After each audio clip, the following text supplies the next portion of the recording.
Welcome. You are listening to Our Mindful Nature, a podcast helping healers and those searching for healing respond to anxiety, overwhelm, or depression with nature-inspired meditations for better mental health. I'm your host and meditation teacher, Meryl Arnett. This podcast is recorded from my live Monday night meditation class. If you would like to access today's meditation practice or nature soundscape as a standalone audio file for your daily use, please subscribe to my newsletter at merylarnett.com. All right, y'all, grab a cup of tea, pop in your headphones, and find a comfy seat.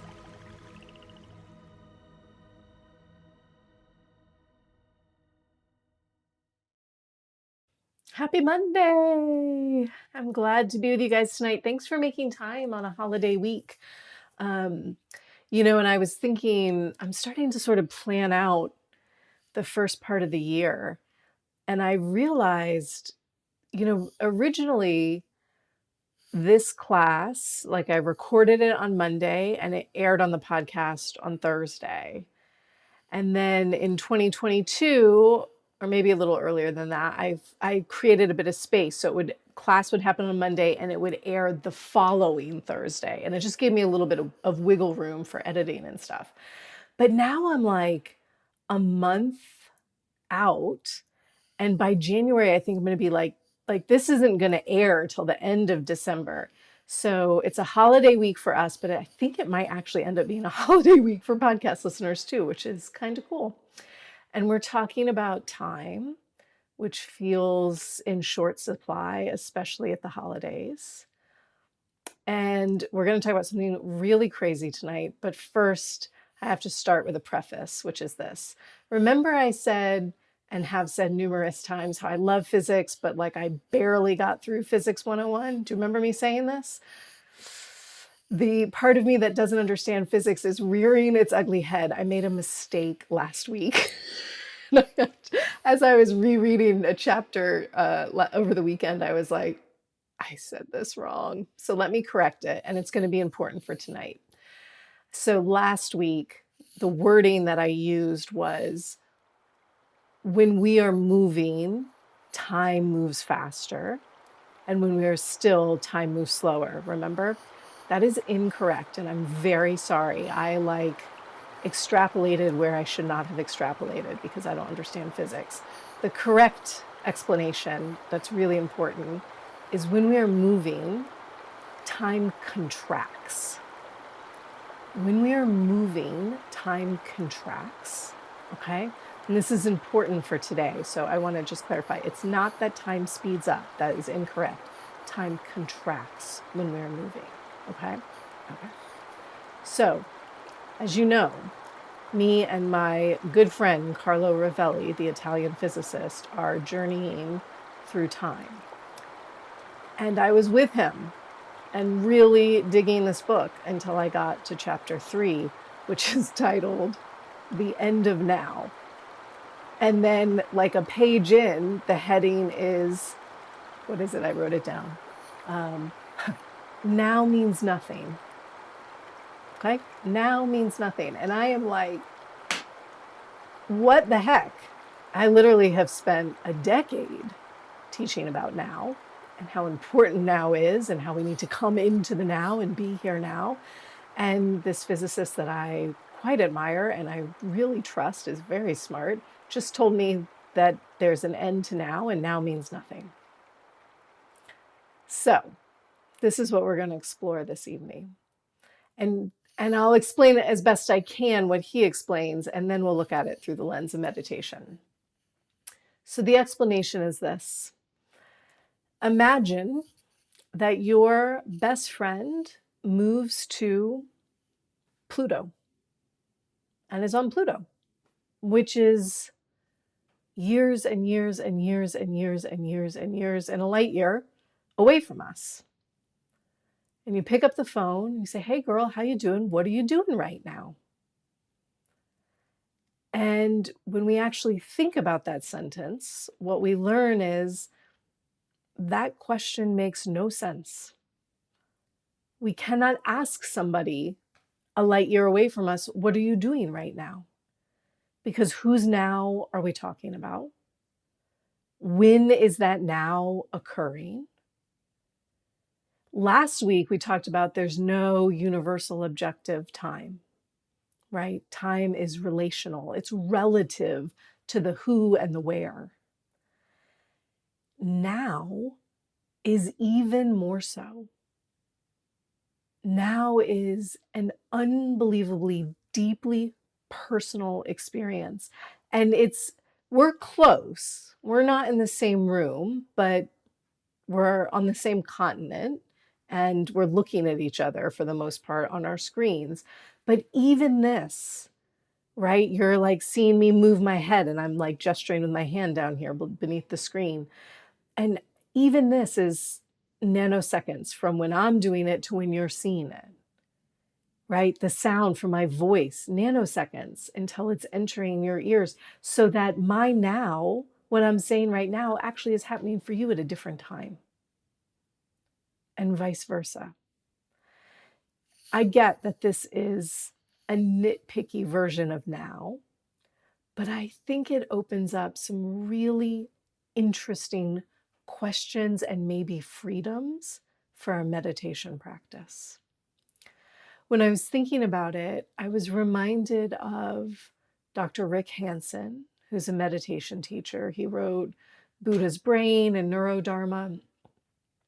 And when he talks about now, he always describes it as the edge of now.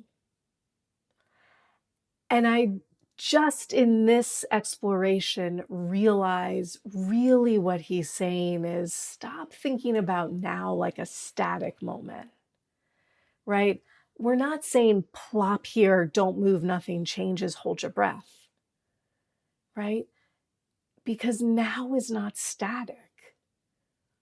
It is this ever expanding, like tipping in to the next now and the next now and the next now. And now you hear where that correction I made is so important. When we're moving, time contracts. So what happens when we're still? Time expands. And we're talking about it through meditation, landing in a present moment, a personal present moment, which is a never ending expansion of now, right? And I even actually really want to go one step further tonight. I think we have time for this. The next scientific fact that I want to layer into our conversation and our exploration is that the universe is made up of events, not things. The universe is made up of events, not things. Normally we would think of, a thing is something that like persists in time, at like a, picture frame, right? It's just here through time. And an event is a kiss. It happens and it's gone, right? And what quantum physics is showing us is that everything is an event. The quintessential thing is a stone, right? The series, the steadiness of stones, really should be called the unsteadiness of stones, because a stone too is an event. It's just a very, very long one, right? It's a long event that starts with heat and compression and gradually shifts into abrasion and erosion, and over time changes. So this invitation I'll read to you. I find the right page. Oh yeah. So this is what the author Carlo Rovelli writes as he's talking about the universe being made up of events. The entire evolution of science would suggest that the best grammar for thinking about the world is that of change, not of permanent, not of being, but of becoming. Not of being, but of becoming. We are events, right? A whole series of them.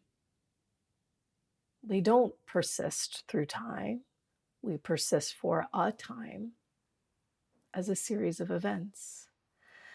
And so if we think about, on the one hand, we have this very personal edge of now, expansion of now, and we know that now is an experience of events, not things. I wonder if you feel, I do, if you feel that this shifts a little bit the way you think of yourself as a meditator and your meditation practice. Because if we're a perpetual event, a change constantly happening, and the moment itself is like this ever expanding, opening thing, it makes so much less sense to think of fixing ourselves or expecting our practice to be a certain way or feel a certain way, like I'm trying to achieve something. We can't really achieve something in the midst of change, right? We don't even know what we're becoming. And I think maybe this gives us some space in our practice. So the end of now, I don't think that this is saying there's not a now to be present for at all. I do think it's an invitation to let go of the grip we have on what we think we're doing. Let go of the grip we have on what we think we're doing. So often, especially when I talk with private clients, I find like there's all this expectation around the practice. I'm waking up at a certain time and I'm meditating this many minutes, and then I'm doing my journaling, and I'm going to add to it. So by the end of the year, instead of meditating for 20 minutes, I'm meditating for 40 minutes. Beautiful, lovely. And also, we're in the middle of a moment that A, is personal to me and personal to you, and B, is made entirely of change. And what happens if we let ourselves like drop into that without like reaching forward for the next thing or making it look a certain way? I really want this exploration of time, this relationship to time. My hope is that it creates freedom. And as I was reading this book, you know, it's divided into 3 parts. And the first part is like, these are the scientific truths about time. And the second part is like, well, now that you know time doesn't exist, where do we go from here? And I sort of love that, right? Like, now that we know the present moment isn't the perfect desert island that you got to figure out how to get onto, right? It's just here when we sit still, because when we sit still, time expands, and the present moment is indeed an expansion. We don't have to get anywhere. And nothing that I have read talks about the experience of now. Nothing has said it looks like this, it feels like this, it sounds like this. This is how you know you're there. Doesn't exist, because your now doesn't exist for me. How can I tell you what it looks like?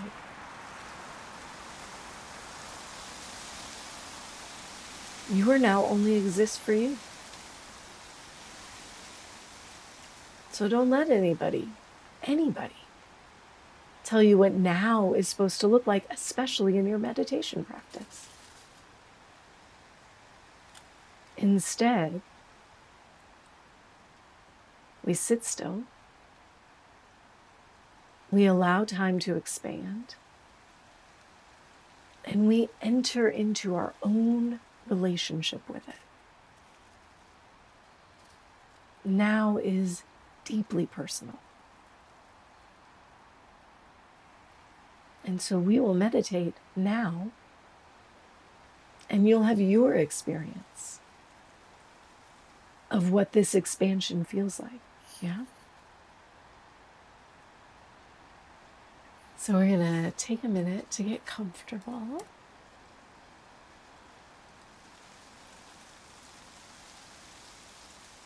And as you come into your seat, move around for a second, right? Create some space for yourself in your body. Let go of all the concepts that we've just been trying to grasp because they are heady, complicated. And as much as we might want to grab hold of these ideas and chew on them and turn them around and understand them, this is a practice of just letting yourself be. And so we drop ourselves into a comfortable seat.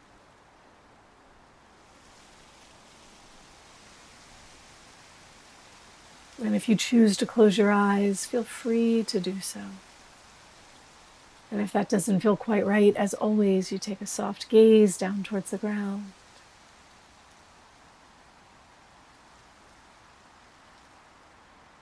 And together, we take a deep inhale in. Exhale out a sigh.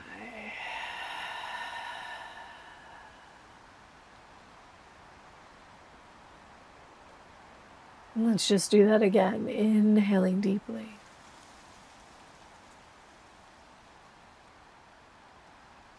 Exhaling out a sigh.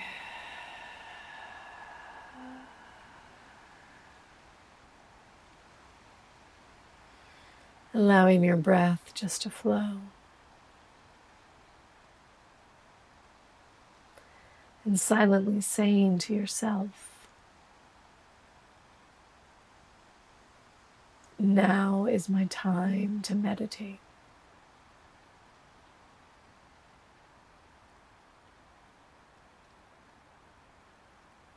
Now is my time to meditate.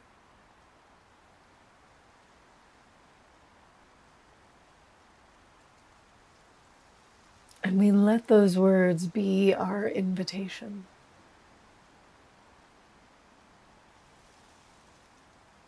An invitation to shift from doing and movement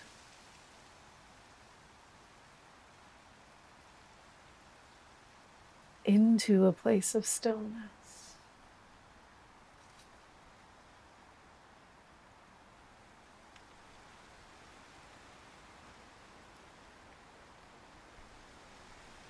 And in stillness,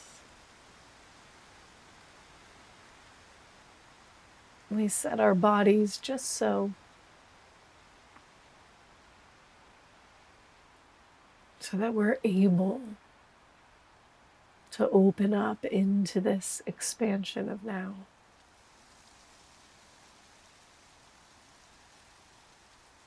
And so the first thing you do is allow yourself to really sit. Notice all the little ways that you hold yourself up and see how much of that you can let go.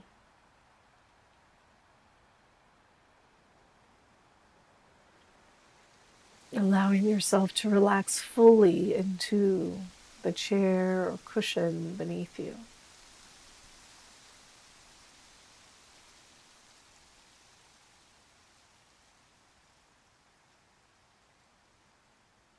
And we allow our spine to be tall. And dropping the shoulder blades back and down.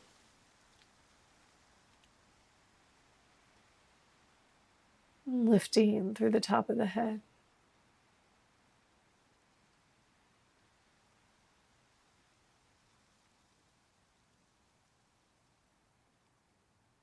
We soften through the muscles of the face.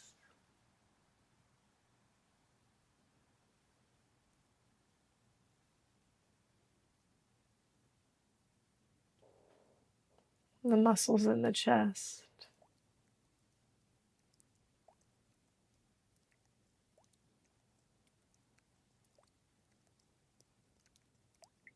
And the muscles in the belly.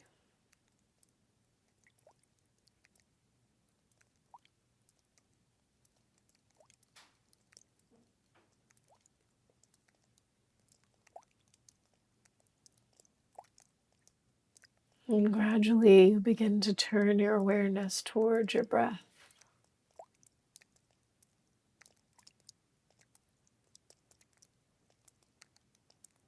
Noticing every inhale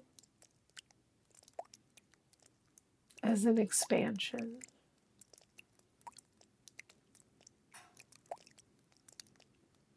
And every exhale as a connection to center.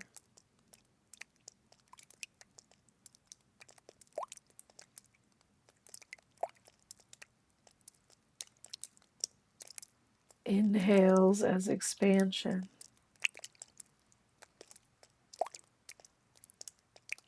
Exhales at center.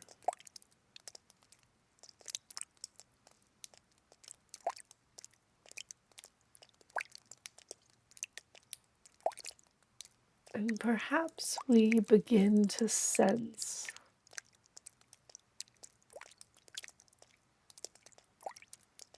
the expansion of time around us.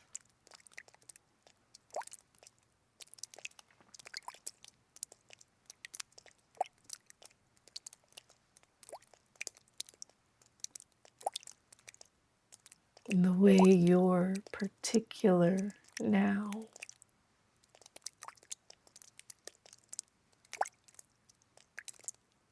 is an ever expanding edge.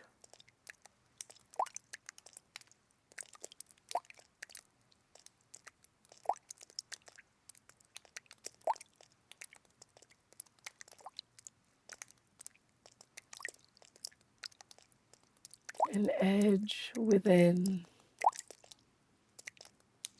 You experience a multitude of events.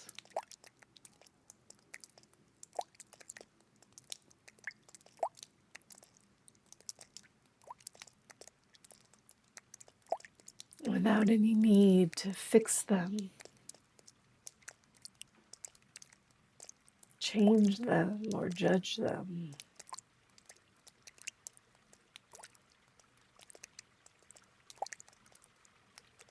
Because they're still becoming.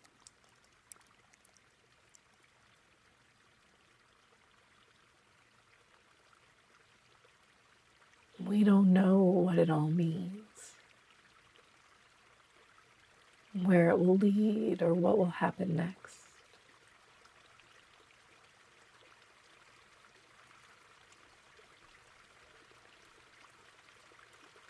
And so we stay still.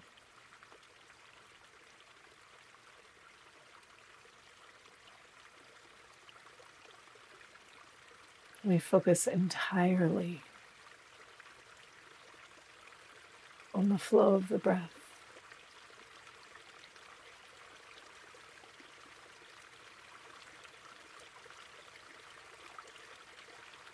And we experience this edge of now.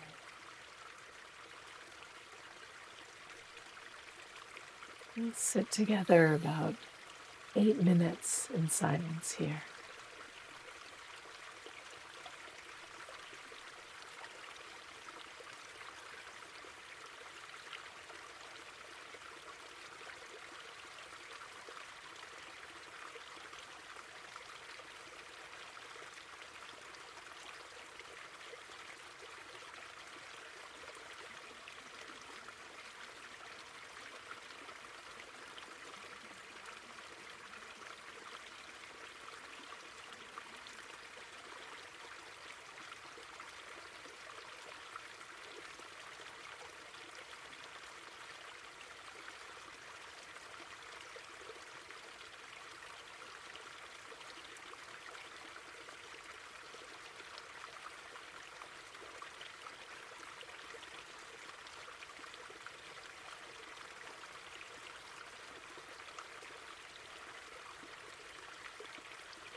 breath here.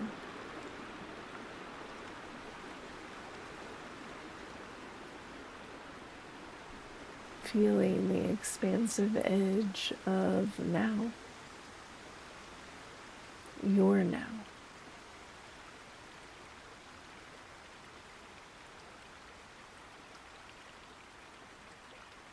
And as we linger in this place of becoming rather than being,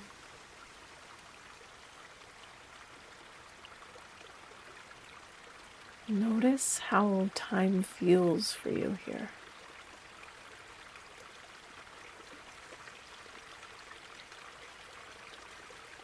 Allow your breath to deepen.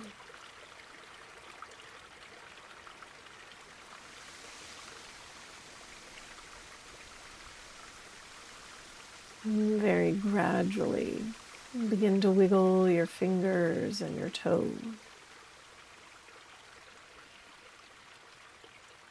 And when you're ready, you'll draw in a deeper inhale, breathing in. And when you feel ready, opening up your mouth, letting go of a sigh.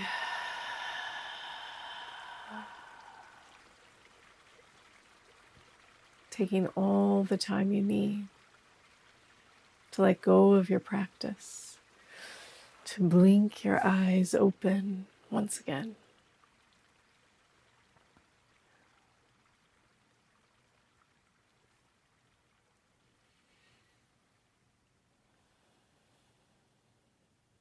Thank you, my friends.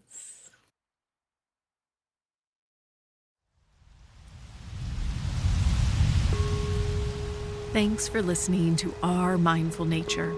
If you would like to receive today's meditation practice and nature soundscape as standalone audio files for your daily practice, please subscribe to my newsletter at merylarnett.com. It's free and you'll receive a new practice each week. Our Mindful Nature is recorded on Muskogee land and is produced with the support of Nick McMahon and Brianna Nielsen. Deep gratitude is offered to acoustic ecologists Nick McMahon and Gordon Hempton for the use of their nature field recordings in many of these episodes. We release a mini episode that's just the meditation, no chatter beforehand, every Monday. And every Thursday, we release a full episode with a meditation class or interview. I look forward to practicing with you again soon.